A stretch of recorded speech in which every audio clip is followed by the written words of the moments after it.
Le secret de la forêt silencieuse. Dans la grande forêt de Verfeuille, il y avait un endroit que tous les animaux évitaient, la clairière muette. Là-bas, aucun oiseau ne chantait, aucun écureuil ne faisait craquer les branches, pas même le vent ne semblait oser souffler. On disait que celui qui entrait dans la clairière muette n'en ressortait jamais le même. Un soir d'automne, alors que les feuilles rougeoyaient comme des barèzes, une petite renarde curieuse nommée Lina décida qu'elle en avait assez des légendes. Elle avait 9 queues, oui 9, ce qui est très rare chez les renards et lui donnait, disait-on, un peu de magie ancienne. Accompagnée de ses 3 meilleurs amis, elle partit explorer l'interdit. Il y avait Basile, un blaireau grognon mais courageux, Colombe, une chouette effraie qui voyait tout, même ce qu'on voulait cacher, et Léo, un jeune cerf au bois encore tout doux qui tremblait comme une feuille mais refusait de rester en arrière. Ils marchèrent longtemps. Plus ils s'approchaient de la clairière muette, plus la forêt devenait silencieuse, vraiment silencieuse. Même leurs propres pas ne faisaient plus de bruit. Léo commença à pleurer sans bruit. Basile serrait les dents. Colombe tournait la tête dans tous les sens, affolée. Elle n'entendait plus rien, pas même les battements de son propre cœur. Et puis, ils arrivèrent au centre de la clairière. Là, au milieu d'un cercle de pierres anciennes couvertes de mousse lumineuse, se tenait un arbre immense. Mais un arbre mort.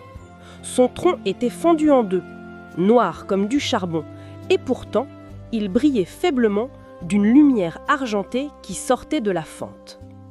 Lina s'approcha. Dans la fente, elle vit quelque chose qui bougea. C'était un petit renardeau, tout gris, tout tremblant, avec 9 queues lui aussi.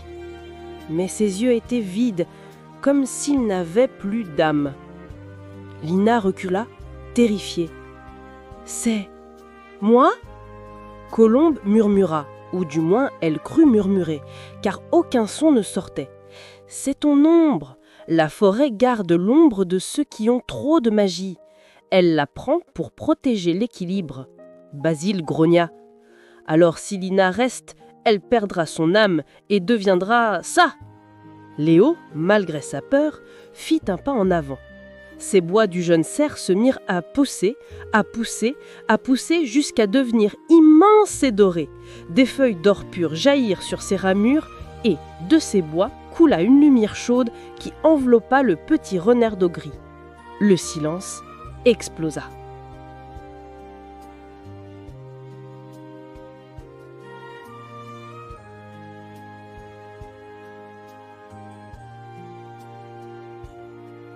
Tout à coup, des milliers d'oiseaux chantèrent en même temps. Le vent revint, hurlant de joie. Les feuilles mortes dansèrent comme des flammes. Le renard de gris reprit des couleurs. Ses yeux s'illuminèrent. Il regarda Lina et sourit. Puis, doucement, il se transforma en une pluie d'étoiles qui remonta dans le ciel. L'arbre mort éclata en 1000 morceaux et à sa place jaillit un jeune arbre tout neuf, couvert de fleurs argentées, qui chantait doucement. La clairière muette n'était plus muette. Depuis ce jour, on dit que quand un animal a trop de magie en lui et risque de déséquilibrer la forêt, un autre animal pur et courageux doit donner un peu de sa propre lumière pour rendre l'ombre à l'univers. Et parfois, les soirs où la lune est pleine, on peut voir 9 queues argentées briller entre les arbres, suivies d'un grand cerf au bois doré qui veille sur la forêt. Lina, elle, n'a plus que 8 queues. Mais elle dit que ça lui va très bien. Elle court plus vite comme ça.